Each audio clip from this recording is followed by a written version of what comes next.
Dear student, ये inspired history है जो 7th क्लास के लिए है और ये जो न्यू सिलेबस हम लोग का जो NCF है उस पे अकॉर्डिंग है। और इसमें बेसिकली ये जैसे ओरिएंट ब्लैक स्वान का जो बुक है, ये प्रकाशन बहुत ही हेवी है और ये अभी करंटली डेज में क्या है कि रक्सौल डंकन में हिस्ट्री के तौर पे 7th क्लास में इस बुक को चूज़ किया गया है। हालांकि बहुत ही अच्छे चैप्टर्स और अच्छे हिस्ट्री को इसमें सुझाया गया है। आप एक बार कंटेंट को देखें इसके, आप कंटेंट देख पा रहे होंगे कि और मेडाइवल यूरोप है, इसमें rise and spirit of Christianity का दिया है चैप्टर 1 में। फिर थीम 2 में देख सकते हैं rise and spirit of Islam. फिर दिल्ली सल्तनत के लिए भी दिया है। अभी हम सिलेबस को देख रहे हैं। फिर इसमें हमारा थीम 4 में क्या है कि the Vijayanagar and Bahmani kingdoms के लिए है। फिर थीम 5 में मुग़ल एम्पायर के लिए मेकिंग ऑफ कंपोजिट कल्चर्स जो होते हैं वो है 6 में। 7 में the constitution of India and directive principles of state policies बहुत सारे। इसमें मैंने एक चैप्टर्स को चूज आउट किया है, आप देख सकेंगे आपके सामने। मैं उसको स्टे करूँगा, जस्ट अ मिनट, एक मिनट। एक तो ये 5 में दिल्ली सल्तनत है और जो 6 नंबर जो चैप्टर है आप देख पा रहे होंगे, कल्चरल डेवलपमेंट्स अंडर दिल्ली सल्तनत। इसमें हम सभी को पढ़ना, मैंने वीडियोस को यहाँ पे स्टेबल किया है, आप सभी आराम से इसको देख सकते हैं। मैं थोड़ा सा और जूम वेराइटीज़ में इसको ले जाता हूँ। आप पहले चैप्टर का नाम देखिए, 6 चैप्टर है, cultural developments under the Delhi सल्तनत।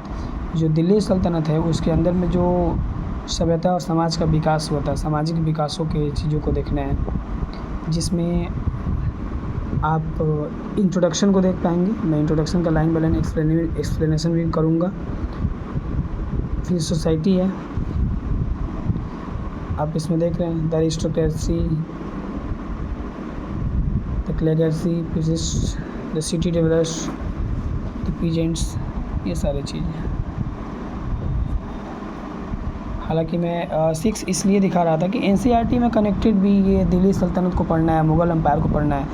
मैं 6 पे फोकस्ड नहीं कर रहा, बट मैं ये बता रहा हूँ कि 6 चैप्टर का है। हालांकि मैं एक बार चैप्टर 1 से आप लोगों को फिर से इसका शोइंग प्रोस्पेक्टस दिखाना चाहता हूँ, जो आप देखेंगे। फर्स्ट में क्या पढ़ना है, देखिए चैप्टर का नाम है द मेडाइवल वर्ल्ड। जो मध्य इतिहास और मध्य विश्व के बारे में है, उसमें पढ़ना हमें एक द मेडाइवल वर्ल्ड के बारे में हो जाएगा, ठीक है। और जैसे मैं इस बुक का सारे जो चैप्टर हैं उनका हेडिंग समझा दूंगा और सारे चैप्टर से आप लोग को इंट्रोड्यूस करवा दूंगा। उसके बाद चैप्टर वाइज इसके जो भी क्लू, नोट्स, समरी और जो भी इसके क्वेश्चन हैं वो सब कराए जाएंगे। तो 7th क्लास के हिस्ट्री के तौर पे जो ये हमारे पास बुक है उसका ये फर्स्ट चैप्टर जो है द मेडाइवल वर्ल्ड है।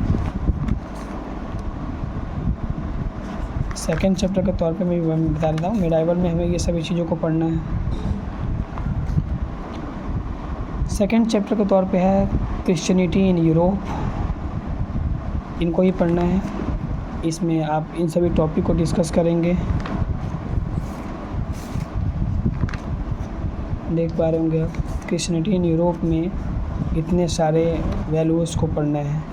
अब आती है 3 chapter, Islam and its impact. Islam धर्म है वो और उसका इम्पैक्ट क्या है वर्ल्ड में भी और इंडिया में भी। और ब्रिटिश इस्लाम क्या था, इंडियन इस्लामिक जो स्टेट्स हैं, कंट्रीज़ हैं, प्रॉफेट मोहम्मद साहब के डिटेल्स को, 5 पिलर्स और जो इस्लाम है उन सभी चीज़ को पढ़ना है।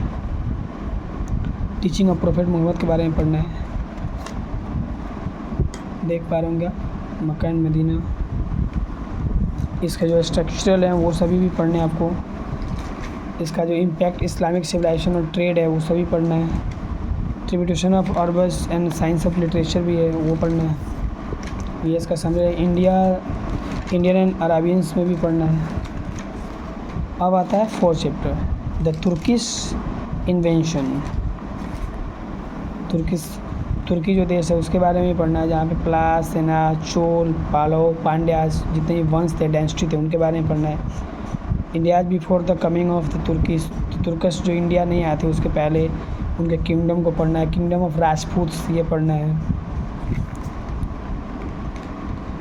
आप इन सभी चीज़ों को देख पा रहे हैं, ठीक है। Kingdoms of north India in the 10th century C में क्या था अपने भारत का, जो ये मैप आप देख पा रहे हैं, जिसमें किंगडम, स्टेट, प्रतिहार वंश, पाल वंश, राष्ट्रकूट, चोल वंश, capital cities, present external boundary of India से पढ़ना है।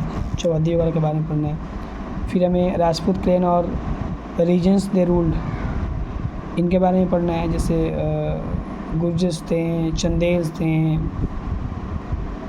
देख पा रहे हैं।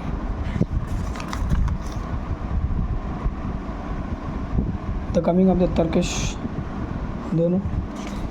इसके बाद जब नेक्स्ट चैप्टर को हम लोग बढ़ेंगे तो ये जैसे ही ख़त्म होगा तो हम लोग 5 चैप्टर पे आएंगे। जैसे मैंने अभी प्रीवियस वीडियोस को जो सॉर्ट आउट करा था उसमें बताया था दिल्ली सल्तनत के लिए, और ये बहुत ही इंपॉर्टेंट है। दिल्ली सल्तनत और उसके स्लेब ऑफ डेंसिटी, खालजीज, तुगलक, साइस, लोदीज, सारे वंश के बारे में पढ़ना है। तो 5 चैप्टर के बारे में भी अब यहाँ पे इंडियन शिकरा 1 2 3 6 में पढ़ना है। सल्तनत of Delhi under Iltutmish, kingdom, state, present external boundary of India, अभी कौन कौन से बाउंड्रीज है इंडिया की। इसमें बैटल्स एंड कन्क्वेस्ट भी पढ़ना है। इल्तुतमिश का जो डिप्लोमेटिक सुल्तान 1211 से 1236 तक था वो पढ़ना है। इल्तुतमिश एंड मंगोल्स के बीच का आंदोलन पढ़ना है। Balban the king of never smile, ऐसा राजा जो कभी मुस्कुराता तक नहीं था, हंसता नहीं था, बलबन, उसके बारे में पढ़ना है। रजिया वाइज एंड जेनरस थी, रजिया सुल्तान दिल्ली के जो अंतिम शासक के रूप में हुई थी, उनके बारे में भी इसे ही पढ़ना है। अलाउद्दीन खिलजी, देख पर इकोनॉमिक्स रिफॉर्म्स और सेटिंग ऑफ मार्केट्स के बारे में भी इसमें बताया जाएगा। तुगलक वंश के बारे में Ghiyasuddin Tughlaq, Ulugh Khan, Mohammad bin Tughlaq the man of extreme, जिनको कहा गया 1324 से 1351 तक मोहम्मद बिन तुगलक का ये सेशन रहा। जियाउद्दीन बारानी और इब्न बतूता। इसमें टेक्सफोरियन पॉलिसी, ट्रांसफ़र ऑफ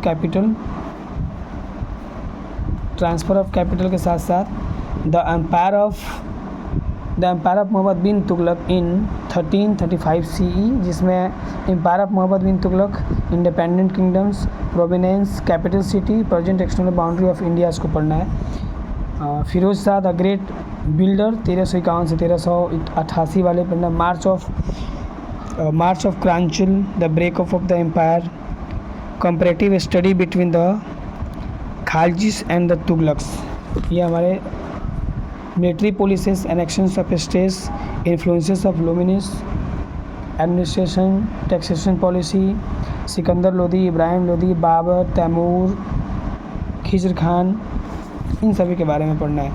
और जैसे क्विक रिकैप के पहले reason for the decline of the Delhi Sultanate को देखना है। फिर उसके विटल वर्ड्स है, मल्टीपल चॉइस ऑफ क्वेश्चन है, match the following answer brief है।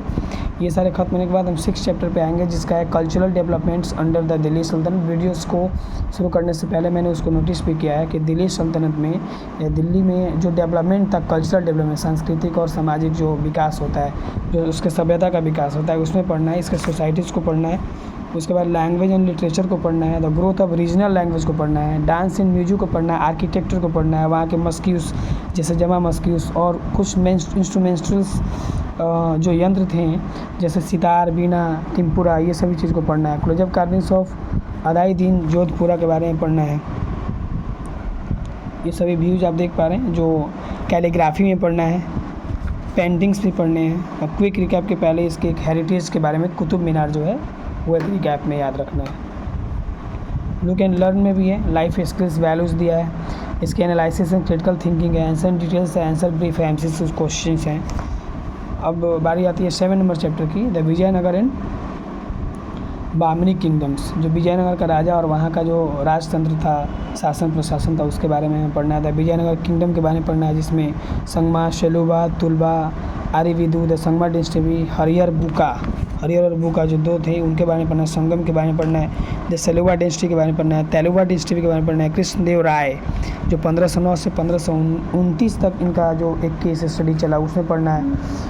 फिर जब हम आगे आते हैं तो बात करते हैं the stone chariot the Vitthal temple complex in particularly impressive, उसमें पढ़ना है। देख पा रहे हैं विट्ठल टेम्पल का आप पिक्चर देख पा रहे हैं सामने से।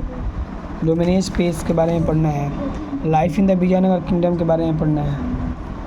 फिर गो फर्दर के लिए एक इसमें फेरोज नोइज एडमिनिस्ट्रेशन, मोहम्मद शाह, हसन गुरु, battle of Talikota, Vijayanagar in decline, इन सभी चीज़ों के बारे में पढ़ते हुए फिरोज शाह बहमानी,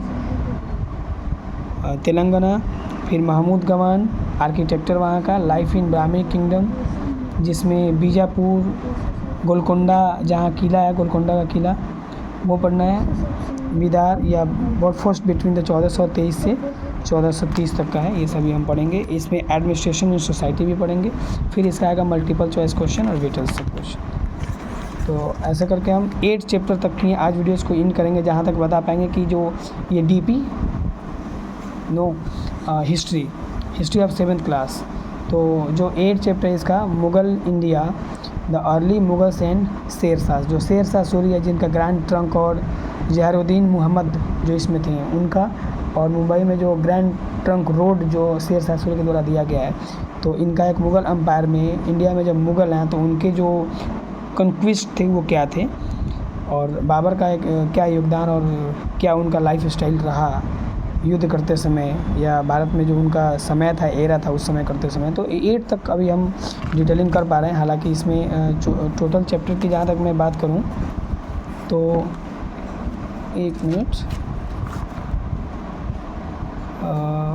सिविक्स 8, ये हिस्ट्री का ही हिस्सा 8 तक हम लोग का है। अब जैसे आगे हम लोग देख पा रहे हैं कि 1 मिनट 9 में अकबर का भी 1556 टू 1685 अकबर का जो रहा the second battle of Panipat, इसमें आदिल शाह और हेमू अकबर, बैरम खां, ये सभी चीज़ों को पढ़ना। पोस्टिंग के अकॉर्डिंग भी देख सकते हैं। हेमू आप यहाँ देख पा रहे होंगे। तो बाबर बहादुर, और 1569 में Akbar founded the new capital of Fatehpur Sikri near Agra, Akbar built, ये सभी अकबर के बनाए हुए। और अकबर्स एम्पायर इन 1561 का जो पढ़ना है। फिर बारी आती है statue of Rana Pratap riding in horse Chetak जो घोड़ा था उस पर राइडिंग करते हुए महाराणा प्रताप सिंह का। इसमें मनसाबदरी सिस्टम को पढ़ेंगे। अकबर्स पॉलिसी एंड लेजेंड को पढ़ेंगे। फिर इबादत खाना जो था उसके बारे में पढ़ेंगे। उसके बाद आवाज़ हेरिटेज, फिर द 9 रत्न, जो भी 9 ग्रह 9 रत्न थे उसके बारे में पढ़ेंगे अकबर का ये। फिर 10th चैप्टर के जरिए जो आता है जहांगीर, शाहजहाँ एंड औरंगजेब का, ये चैप्टर हमें पढ़ना है। ये भी चैप्टर बहुत ही इंपॉर्टेंट है हिस्ट्री के लिए। से फिर हम जब 11th चैप्टर तक पहुंचेंगे तो उस चैप्टर का नाम हो जाएगा the contribution of the Mughals to Indian culture, भारतीय संस्कृति और सभ्यता में मुग़ल जो साम्राज्य के राजा थे उनका कंट्रीब्यूशन क्या रहा, योगदान क्या रहा, जिसमें अकबर, जहांगीर, शाहजहाँ, बाबर, हुमायूं, इन सभी के बारे में पढ़ेंगे। औरंगजेब, इनके पेंटिंग्स, इनके बनाए हुए आर्किटेक्चर्स, और जो भी ओल्ड बिल्डिंग्स हैं, पेंटिंग्स हैं, कवर्स हैं, इनके म्यूजिक हैं, इन सारी चीज़ों को पढ़ना है। और जैसे ये चैप्टर की तरफ हम बढ़ेंगे आगे, 12 चैप्टर मिलेगा जहाँ पे religious development in medieval India, मध्य भारत में जो एक रिलीजियस डेवलपमेंट हुआ, धार्मिक विकास जिसको कह सकते हैं, जिसमें भक्ति संत, सूफी संत, मजार संत, ये सभी जो आए, संत रविदास, और भजन कीर्तन का जो हुआ, कबीर आए, मीराबाई आई, तुलसीदास आए, तो इनके एक टीचिंग ऑफ द भक्ति मोमेंट को भी पढ़ना है। ये बहुत ही अच्छा एक गुरु नानक का भी है, जिसमें सिखिज़्म को पढ़ना है। हिंदू, मुस्लिम, सिख, ईसाई में सभी जाति धर्मों में जो टीचिंग्स होता था म्यूजिक को लेकर, जिससे कभी सूफी और म्यूजिकल इंस्ट्रूमेंट, जो पिछले चैप्टर में वहाँ भी हमें बताया गया कि इफ़ेक्ट्स द भक्ति and Sufi moments making of a constitute of culture को बताता है, गाने भी। तो अब जैसे फिर हम 13 चैप्टर में आएंगे तो कॉन्स्टिट्यूशन ऑफ इंडिया, हालांकि ये डीपी का चैप्टर हो सकता था, डेमोक्रेटिक पॉलिटिक्स का, और कॉन्स्टिट्यूशन जहाँ तक हमें पढ़ना है वो हिस्ट्री का कम, लेकिन पॉलिटिकल साइंस का ज़्यादा हिस्सा है। लेकिन हिस्ट्री में होते हुए हमें ये फार्मिंग ऑफ इंडियन कॉन्स्टिट्यूशन और व्हाट इज़ कॉन्स्टिट्यूशन, इसके जो प्रेम्बलम है इंडियन कॉन्स्टिट्यूशन के वो, और the Indian constitution, special features of Indian constitution, इसके रिगिड एंड फ्लेक्सिबल कॉन्स्टिट्यूशन क्या है, directive principles of state policy क्या है, सिंगल सिटीजनशिप क्या है, फंडामेंटल राइट्स ऑफ ड्यूटी क्या है, ये सारी चीज़ों को इसमें पढ़ना है। और जब ये 14 चैप्टर पे जब हम पहुँचेंगे तो इसमें होगा the directive principle of state policy, राज्य का जो नीति निर्देश होता है उसमें डायरेक्टिव प्रिंसिपल क्या होता है, सिद्धांत क्या होता है एक राज्य को चलाने के लिए एक सेंट्रल गवर्नमेंट से। इसमें बहुत सारे प्रिंसिपल को, जैसे India as a welfare state, उसके बारे में पढ़ेंगे। Directive principle of state policy पढ़ेंगे। Principle forming social and economic quality, सामाजिक और आर्थिक व्यवस्था को पढ़ेंगे। गांधीयन प्रिंसिपल, गांधी जी के जो मुख्य सिद्धांत थे उनको पढ़ेंगे। जनरल प्रिंसिपल क्या होना चाहिए, सामान्य सिद्धांत क्या होना चाहिए लोगों के, वो पढ़ेंगे। एक स्टेट में रहते हुए हमारा फंडामेंटल राइट्स क्या होना चाहिए, एक देश में रहते हुए हमारे सामान्य अधिकार क्या हैं, उस चीज़ को पढ़ेंगे। Right of equality, right of freedom, right against exploitation, right to freedom of religion, cultural and educational right, ये सारे जो ह्यूमन राइट्स हैं उनको पढ़ना है। Rights to constitutional remedies, right to education जो हमें 6 अप्रैल 2010 को अप्रूवल किया गया था, इन सभी चीज़ों को भी पढ़ना है। और ऐसा करके हम एक हिस्ट्री का अच्छा खासा शेप बना पाएंगे जो हमें ये डीप इंस्पायर्ड हिस्ट्री 7 एज पर the new sciences syllabus, middle school history and civics of ICSE school, Orient Blackswan का बहुत ही अच्छा बुक है। उम्मीद करता हूँ कि आप सभी समझ पाओगे। अब मिलेंगे अगले वीडियो में जहाँ पे इसके सारे चैप्टर को डीपली डिस्कस किया जाएगा, जहाँ पे क्वेश्चन आंसर और आप सभी को समझ पाएंगे। Thank you for watching this video.